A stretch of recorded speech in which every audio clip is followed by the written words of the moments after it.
Merci. Et merci aussi à l'École d'architecture pour l'invitation à l'enseignement. Donc c'est aussi l'occasion de pouvoir confronter notre pratique à l'enseignement et aux étudiants. Et de pouvoir aussi vous présenter ce soir principalement un projet ou plusieurs projets qu'on développe à Genève au bord de l'eau.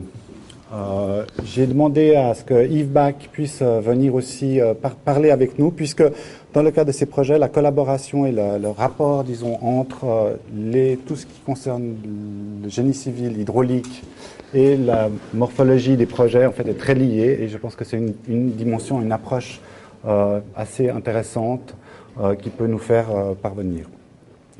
Alors juste pour commencer, pour peut-être situer un tout petit peu le travail qu'on fait dans l'agence depuis une dizaine d'années, je vous passe quelques images des projets qu'a brièvement annoncé Laurence Depreux.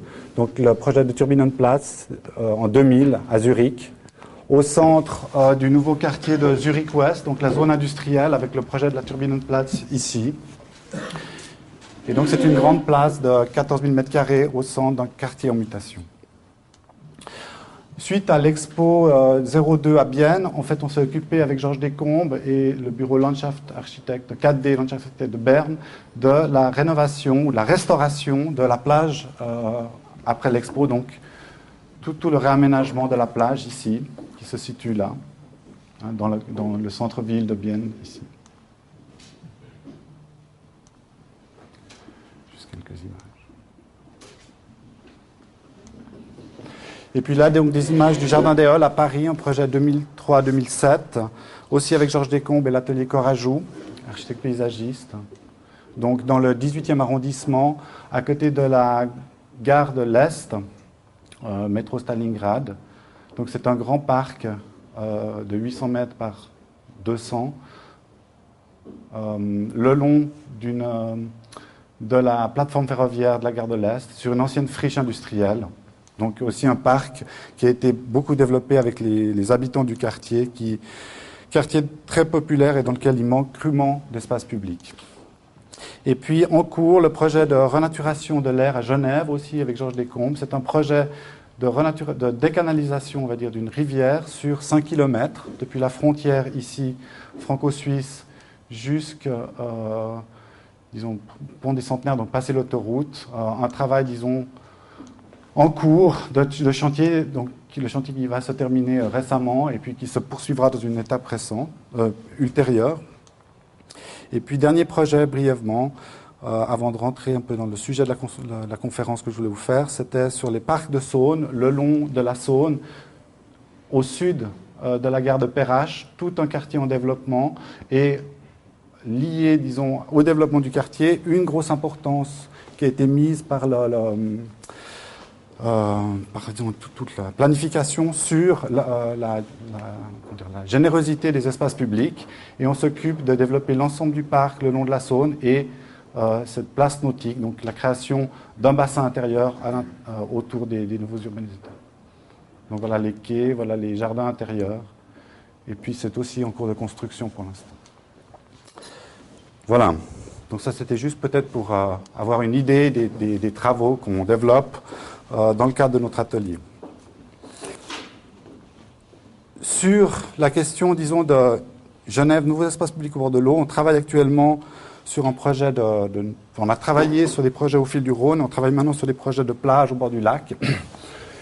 Et pour juste situer un peu comme ça l'importance de l'eau à travers dans la présence aussi de l'eau et son importance dans le développement de Genève, peut-être juste un grand saut, disons un peu un clin d'œil, un saut en arrière. Le 28 mars 1958, hein, donc c'est le jour où Jules César, remontant de Gaulle, démonte le pont Bel-Air pour empêcher les Helvètes de quitter la Suisse. C'est-à-dire qu'il ne voulait pas que les Helvètes qui avaient quitté leur terre aient en Gaule, où il avait déjà suffisamment de problèmes, donc il les bloque à Genève en démontant le pont.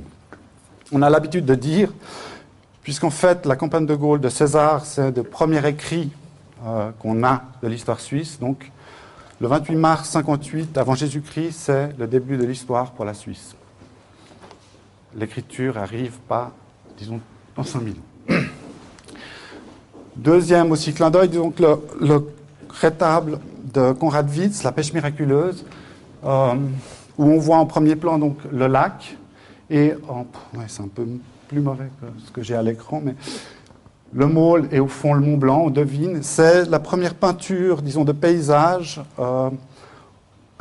reconnaissable, attestée pour la peinture européenne.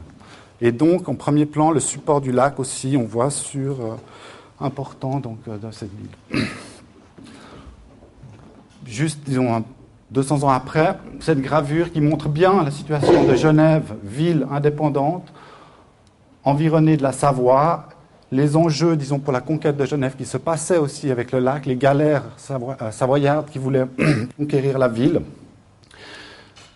La ville qui se développe, rive gauche et rive droite, avec la protection, et puis donc l'Arve qui arrive du Mont Blanc, et puis le Rhône qui sort. Donc Lausanne, hein, on se trouve ici. Là, on n'a pas l'habitude de voir le plan dans ce sens-là. C'est plus tard que la représentation du Léman s'est inversée. 1842, donc les gravures de Mathieu Mérien, qui a fait toute une série sur la Suisse. On voit très bien, disons, de nouveau ce pont important entre le contrôle du pont et le contrôle aussi donc, du lac. La ville sur la colline ici de Genève, avec donc la cathédrale et de l'autre côté Saint-Gervais, la deuxième église, qui était d'ailleurs même une implantation plus ancienne que la cathédrale Saint-Pierre.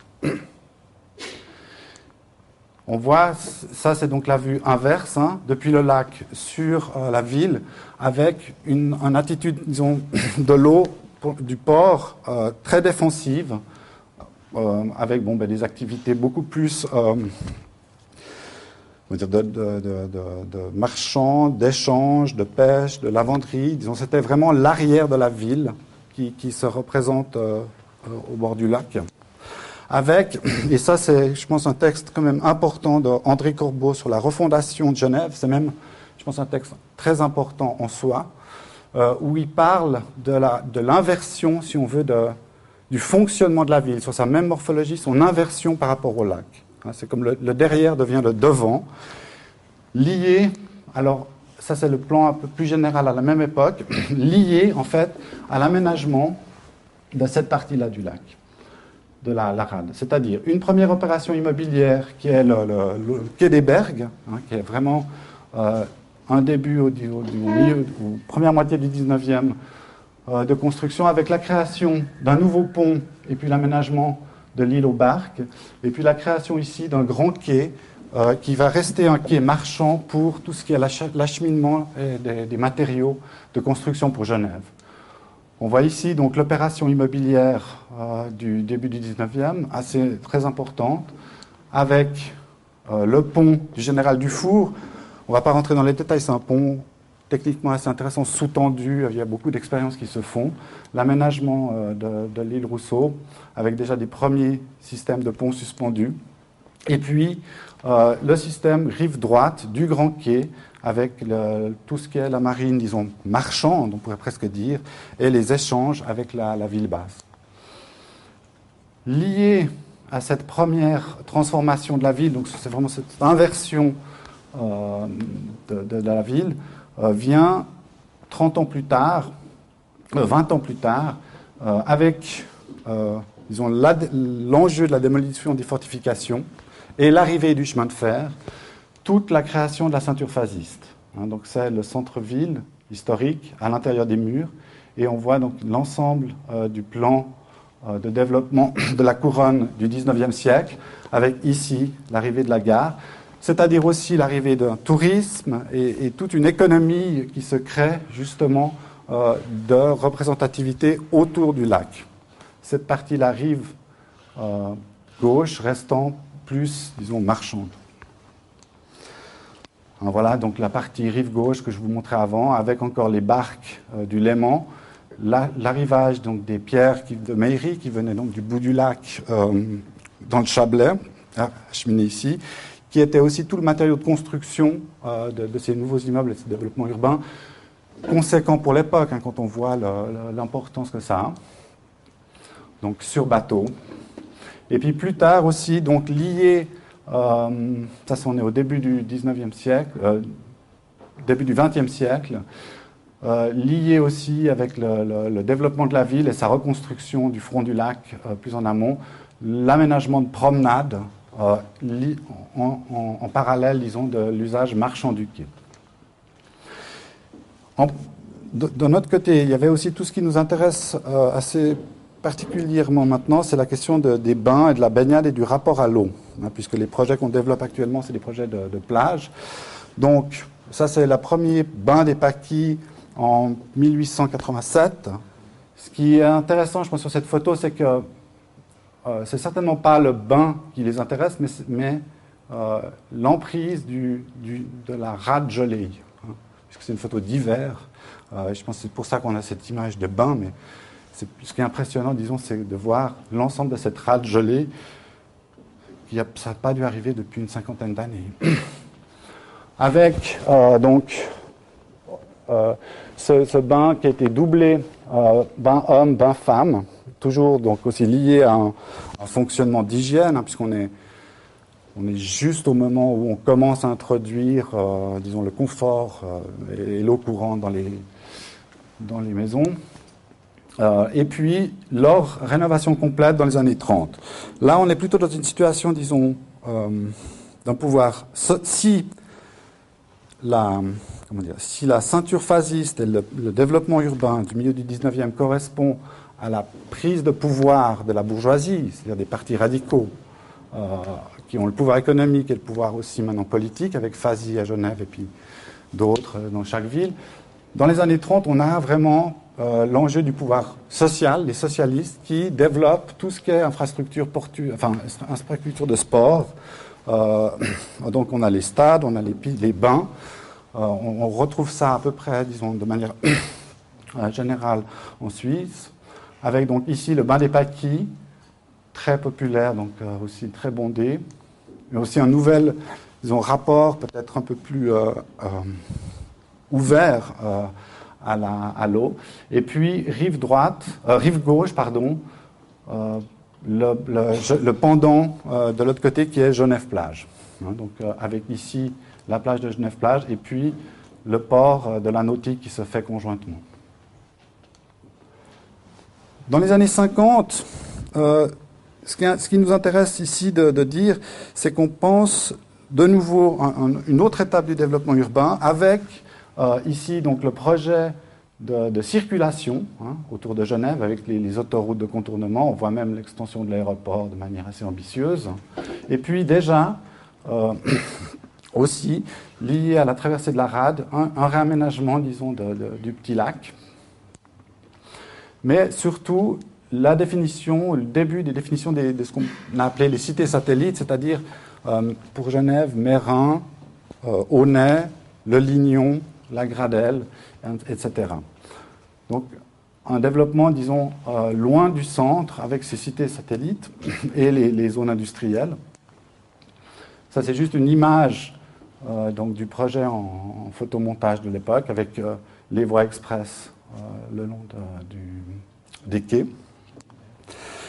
Et puis, disons, si le développement urbain de cette rade de Genève est assez bien connu, disons, jusqu'à la moitié, jusqu'au début du XXe siècle, sa transformation récente, à mon avis, est très peu étudiée, en tout cas pas fait l'objet d'études, et on est on est en train de passer d'un rôle actif à un rôle de plaisance ou de loisir. C'est-à-dire qu'on voit là, c'est une photo en 67, on a encore très peu de bateaux. La navigation de loisir n'est pas encore développée. On a quelques dériveurs ici qui commencent. Les ports viennent d'être construits. Par contre, tout ce qui est les barques marines ont été abandonnées. Hein. Donc la Neptune, qui est l'équivalent de la Vaudoise à Genève, qui fonctionne maintenant encore comme bateau, disons, de loisirs, est motorisée en 1944, et puis donc son activité s'arrête en 1968. Sauf erreur, elle est mise à l'abandon, puis elle est récupérée comme monument historique dans les années 70. Donc on est vraiment à une transformation importante. Quand on regarde actuellement la rade de Genève, c'est disons, un autre type d'encombrement qu'on a développé. Ce qui se passe aussi lié au développement, disons, en périphérie, dans les cités satellites, mais aussi plus largement, c'est toute l'époque des années 60-70 de la construction des piscines. Donc on se détache du lac et on commence à faire des piscines parce qu'on s'en est éloigné dans les développements. Ici, c'est la piscine du Grand Lancy, qui est quand même aussi un certain monument de l'architecture moderne de cette époque. On a même été, si vous vous souvenez de Genève-Plage, à transformer en fait la plage qu'on avait ici pour y créer une piscine et un certain confort de baignade, disons, une certaine aussi mise à distance de se baigner dans les éléments. C'était un peu, pour nous, si vous voulez, un rapport intéressant, on ne va pas développer ici, mais de faire un parallèle entre ce type d'attitude et ce qui pourrait se passer même maintenant sur la question climatique et toute l'épaisseur d'isolation qui est demandée au bâtiment, c'est-à-dire de quelle manière on reste en contact avec les éléments dans lesquels on vit. Et c'est un peu l'enjeu des projets qu'on aimerait développer, puisqu'on voit là, c'est un graphique en fait sur l'évolution de la teneur des phosphates dans le lac Léman. Ce qui est intéressant, c'est de voir, ça commence dans les années 60, avec un pic dans les années 75, donc 15 ans après.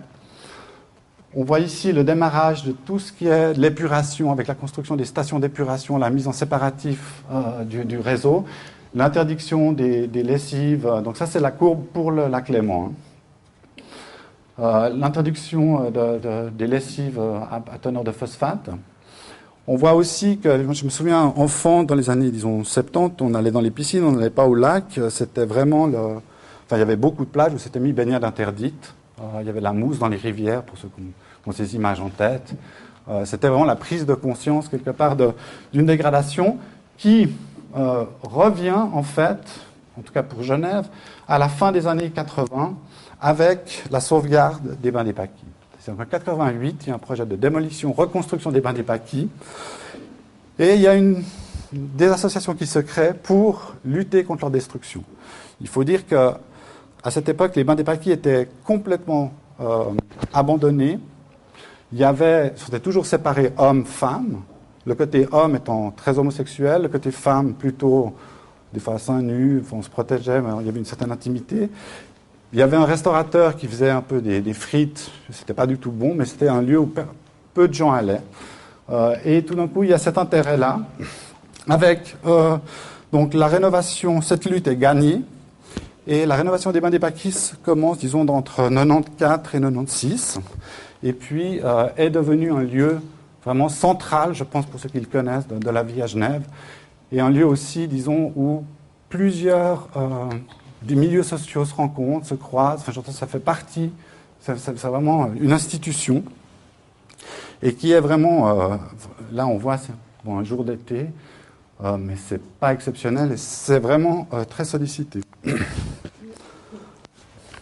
Pardon.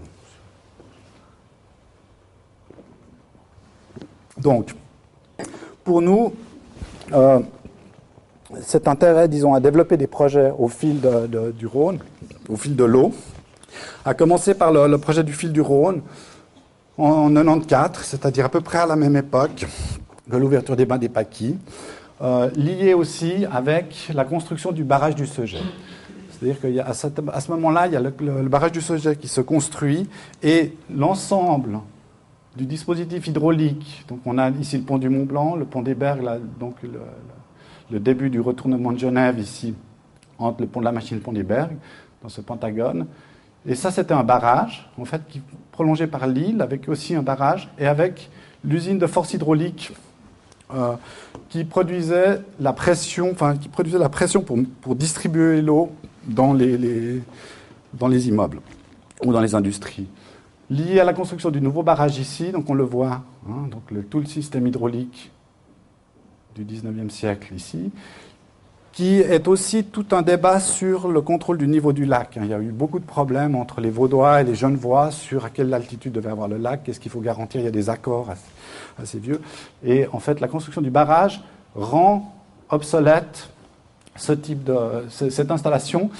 Et la proposition est, si vous voulez, d'étendre ce qu'on peut imaginer les parcs et les quais, puisqu'il y a quand même une singularité de Genève, c'est une ville qui est dense et qui s'arrête brutalement sur des parcs. Et puis après on passe dans les zones villas. Mais disons, on a ces deux grands parcs de chaque côté, les quais. Et c'était d'étendre cet espace public au centre-ville en utilisant la rivière comme élément, disons, central du projet. Et pour ce faire, on a proposé plusieurs interventions le long de cette rivière, donc du Rhône. Je vais juste vous en parler de trois. La première, c'est la promenade des Lavandières ici. La deuxième, c'est le passage sous le pont du Mont-Blanc là. Et le troisième, c'est la rénovation du pont de la Machine et la création d'une plateforme ou d'une place au bord de l'eau. Donc sur la promenade des Lavandières, c'est un projet que mon associé Julien Descombes en fait, a développé déjà dans sa pratique indépendante en 1996.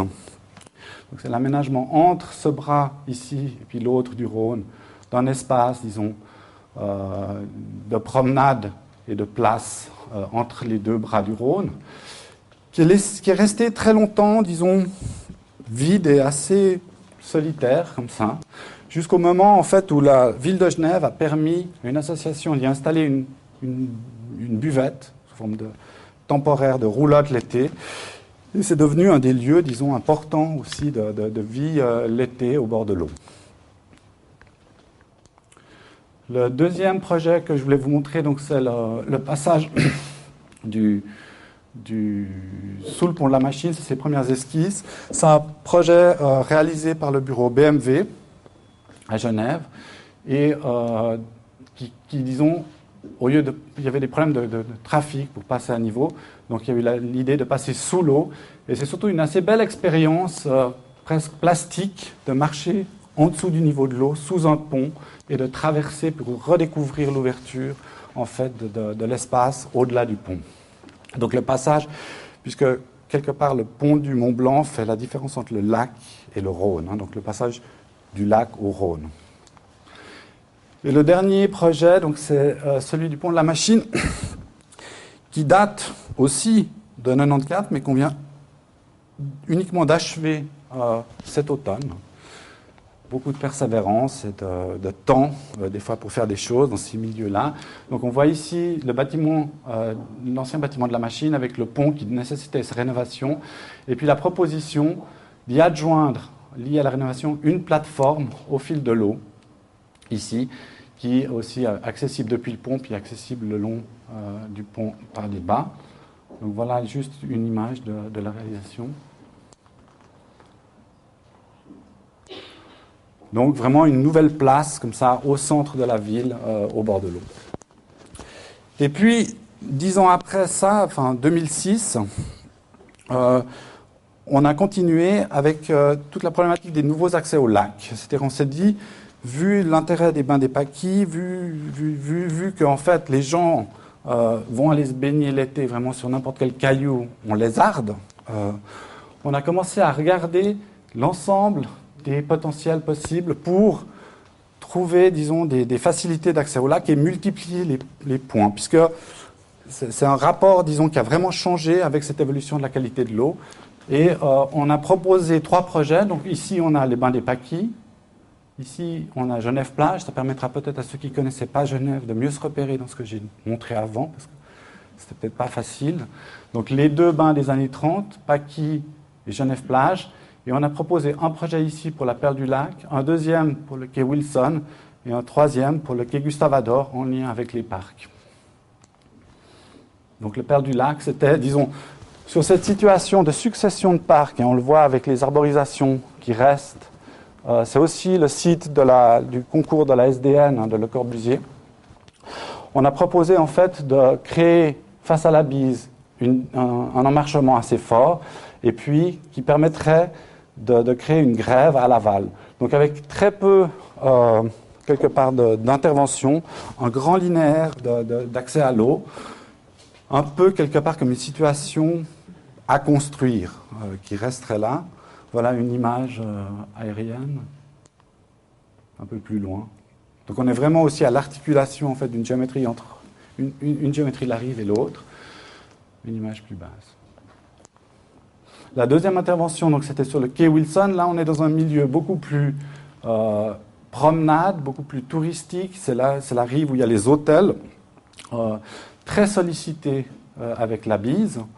Et on a proposé un projet beaucoup plus dur d'emmarchement tout le long qui permettrait, si vous voulez, de pouvoir vraiment pouvoir se poser au bord de l'eau et d'agrémenter.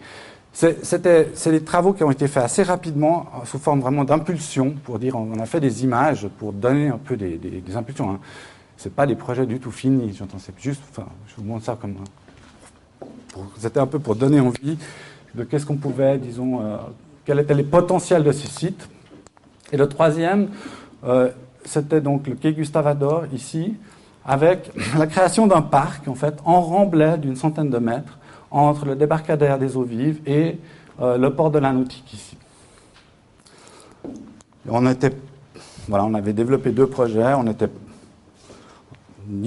Julien, mon associé et moi, on n'était pas tout à fait d'accord sur les choses, donc on a fait deux choses. Voilà. On n'a pas réglé la question. De toute façon, il n'y a pas d'enjeu là derrière. Et donc, quelque part, cette première étude montrait pour nous l'idée, disons, qu'il fallait avancer d'un cran dans la redéfinition du rapport à l'eau le long de cette rade. C'est que pour l'instant, on a une rade ici avec les deux jetées, et puis des quais qui sont beaucoup plus liés à une pratique, on va dire, 19e, début du 20e siècle de promenade et de déambulation de la rive. Et vu maintenant l'attrait du lac, on proposait, disons, une vue générale de ce type-là. Alors, on a un des sites, on a quand même développé, c'est celui pour donc le quai Gustave-Adolphe, qui s'appelle maintenant Plage et Port des Eaux Vives. Donc c'est sûr, en lien avec les parcs, c'est l'image qu'on a ici. Et liés à ce projet sont venus encore deux enjeux décidés par les pouvoirs publics. Un, c'était de désencombrer les quais à l'aval, donc à l'intérieur de la ville, donc ces quais-là, c'est d'arriver à enlever cette activité pour dégager le plan d'eau, le restituer et créer de l'espace public au centre-ville aussi. Et le deuxième, c'était l'agrandissement du port de la Nautique. Donc on voit ici l'état actuel avec Genève-Plage, qui vient comme ça, et la création de 400 places de bateaux, qui étaient en fait liées au développement de la nautique. Ce qui est intéressant dans ce projet-là, c'est que déjà en 1930, quand ils ont construit Genève-Plage, ils ont construit le port de la Nautique. C'était deux projets qui ont été développés conjointement. Et actuellement, si vous voulez, on est aussi en train de réfléchir à comment refaire cet agrandissement du port avec la création d'une nouvelle plage et d'un parc public au bord de l'eau. Puisqu'il y a peu de situations, disons, de parcs au bord de l'eau sur cette rive. On est toujours derrière une route et puis juste un quai, une promenade. Alors, ça, c'était, disons, l'avant-projet qu'on a développé. Aussi assez rapidement, j'entends que ces choses sont faites un peu comme ça pour montrer les potentiels. Je voulais juste vous montrer 3 ou 4 images des étapes sur lesquelles on a traversé, parce que quand on fait des projets, vous le savez aussi en tant qu'étudiant, on ne trouve pas tout de suite la piste, et puis pour différentes raisons, disons... donc ça, c'était l'évolution du projet, une fois qu'on est rentré plus en discussion avec les usagers, quand on a commencé à comprendre peut-être comment certaines manières, comment un port fonctionnait, comment il fallait naviguer dans un port, quels étaient aussi les enjeux liés au patrimoine, quels étaient les enjeux liés à l'impact sur le lac, puisque c'est normalement, disons, des remblais sur le lac qui sont liés à certaines conditions. Ça, c'était un autre état du projet, où on voit déjà, on a introduit des cheminements. Et donc ça, c'est le projet sous la forme sur laquelle on a abouti actuellement avec donc, le parc, la plage et puis le port. Mais disons, lié à tout ça, peut-être je vais passer la parole un petit moment maintenant à Yves Bach pour voir aussi quels sont les enjeux hydrauliques derrière ces projets. Merci. C'est clair que l'ingénieur aimerait dire beaucoup de choses sur ce type de projet, mais on va regarder peut-être... Merci. Plus particulièrement les aspects liés à l'hydrodynamique. Et on a fait un zoom là plus particulièrement sur les effets, enfin les phénomènes liés à l'eau, donc tout ce qui est lié à l'énergie transmise au plan d'eau pour le vent, le courant, et puis les conditions cadres qui sont la topographie, donc la bathymétrie pour tout ce qui est sous lacustre, et le support sur lequel on s'installe. Alors, voilà, ça c'est une image de la plage du Bain des Paquis.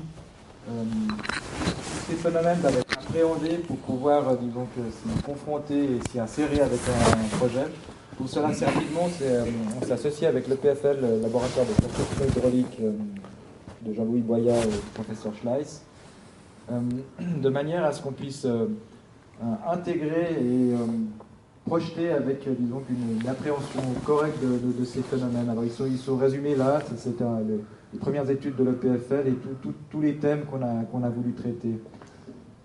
Ici, vous avez un extrait du modèle numérique de la baignoire vide, donc du lac. Et on parlait, disons, du vrai exutoire du Rhône qui était le pont du Mont Blanc.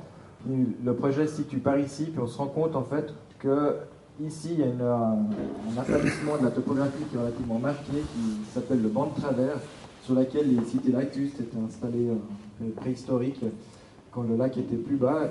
Et c'est assez logiquement qu'on est venu aussi se mettre à cet endroit-là pour des raisons, disons, de remblaiement qui étaient peu importants par rapport à d'autres sites. Un autre modèle a été monté, c'est un modèle, en fait, un bassin à houle, un modèle physique, une maquette. Et fort de ces deux approches, une approche numérique par élément fini et une approche par maquette, on a pu, disons, tester, caler le modèle et puis l'ajuster au fur et à mesure de nos réflexions. Alors ça, c'est le bassin à houle qui se trouve derrière le laboratoire de construction hydraulique, derrière le viseur de sol. Des essais. Donc ici, vous avez une vue, vous êtes au-dessus de Genève-Plage et vous regardez vers l'aval et puis on devine, disons, que ces trains de vagues qui sont simulés sur la maquette. Alors c'est clair que la vague est fortement soumise aux vagues de bise. C'est une photo aérienne qui a été prise lors d'un épisode de bise assez exceptionnel dans les années 80. Il est à peu près comparable à celui qui est survenu il y a quelques semaines. Et on en tire toute une série de renseignements. Alors évidemment, ces trains de vagues, hein, la structure qu'elles ont quand elles sont freinées sur les bords, les phénomènes de courant qui entraînent les sédiments et de contre-courant qui repartent au large. Et ici, le déferlement de ces vagues quand elles arrivent sur le banc de travers.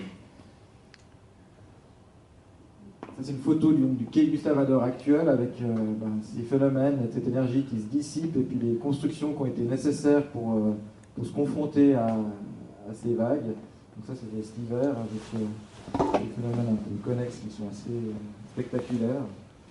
Et le projet qui a été, de manière un peu réductrice ou brutalement inséré dans cette image aérienne, sur lequel sur cette image, on voit bien, disons, que les enjeux de la création d'une protection pour stopper et briser l'énergie des vagues et pouvoir s'abriter derrière tout un programme, disons, de bateaux et de plages. Alors ici, ça c'est les premiers résultats du modèle numérique. Donc on devine ici en rouge que la vague est importante. Et puis là, ça nous a amené des réflexions sur la mise en place des dispositifs de protection, leur orientation, leur géométrie, leur dimensionnement et puis leur optimisation. Donc un écran, un pare-choc, de manière à stopper et freiner ces vagues. Et puis après, à l'arrière duquel on a une espèce de traînée, une zone d'ombre à l'abri de laquelle on peut commencer, disons, à envisager des constructions plus ou moins nuancées. Donc la digue nord, qui est une digue classique qu'on voit sur le Léman, qui est un ouvrage poids qui résiste et qui brise l'énergie par sa masse.